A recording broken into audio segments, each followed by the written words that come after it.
All right, when we first learned the major scale, the first way we learned it was by counting whole steps and half steps. Now, with these other ways that we're learning to figure out the minor scale, you won't need to do this all that often, but it's still important to know because it kind of tells us the makeup of what's in the minor scale. And there are some situations where you're just kind of like, and you just have to calculate it out. So here is the pattern. Let's do our C minor scale again. Okay, so here's a C. So it is whole step. So our first whole step, half step pattern, our first interval is a whole step. Our second interval is a half step. So whole half, that needs a flat. There we go. Whole half, and then two whole steps. So whole step. Now remember that if this was a flat, to get to a whole step, sometimes you might be going to another half or another flat, right? Or accidental or whatever. In our case, we're not. E flat to F is the whole step. So another whole step. So whole, half, whole, whole, and then a half step. A flat. And then a whole step, which gets me to B flat. And then another whole step, which gets me back to C. So whole, half, whole, whole, half, whole, whole, right? And that makes our minor scale. Now, if you remember the previous one we just did, if we took a major scale and lowered the third, sixth, and seventh, we would get to the same place. Okay, so whole, half, whole, half, whole is our alterations of half steps and whole steps. Let's look at that on a piano. Okay, here's our piano keyboard. Okay, so if we step through the pattern, so let's start on C. Whole step, half step, whole step, half step, whole step, whole step. Okay?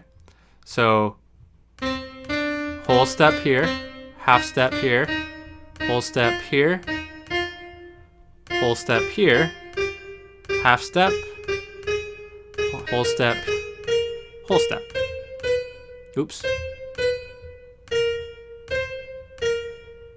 It's hard to hit some of these accidentals with the little tiny mouse.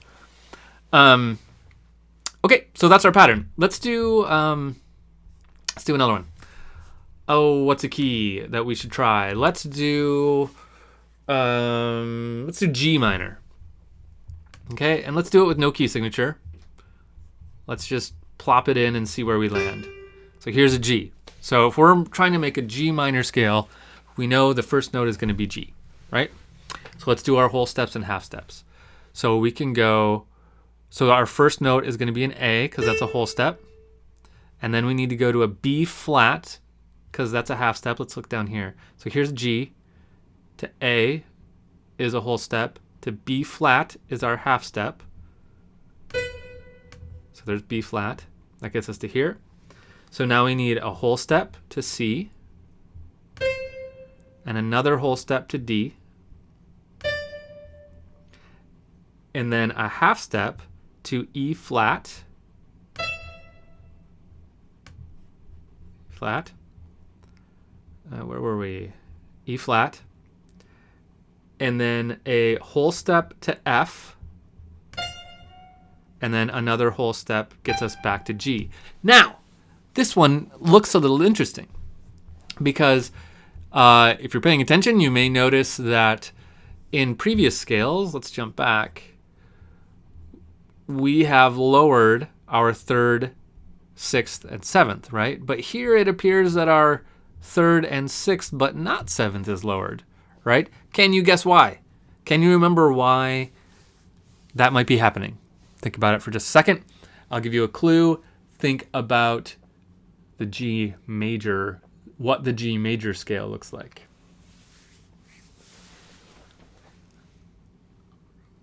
This is where I need the Jeopardy theme song playing. Okay, I'm going to tell you. Remember, in the G major scale, this is an F sharp. So we did lower it. We lowered it by having just an F natural here, right? So this is an F sharp in a major scale. So it is lowered by a half step because it is now an F natural. So while it doesn't look like it's lowered just by the accidentals, that look can be deceiving. Sometimes you have to actually count out the half steps to really see if it's lowered or not.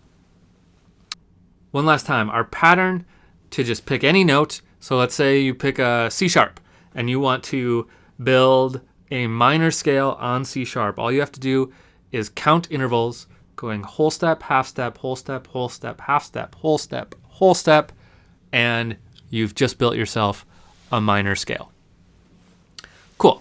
Let's do one more. And this one is going to kind of be my segue to the next section. Let's do an A minor scale. Okay. Okay, so here's an A. So let's find ourselves an A right here. So whole step gets us to B. Half step gets us to C. Whole step gets us to D. Another whole step gets us to E. Another half step gets us to F. Whole step gets us to G. And then a whole step gets us back to A. No accidentals here. Weird, right? Well, remember what the key is for A major. It's that. That's the key for A major, right? Because G sharp is our last sharp. If we go up a half step, that's A. So that's the key for A major. And it has an F sharp, a C sharp, and a G sharp in it, which happens to be our third, our sixth, and our seventh.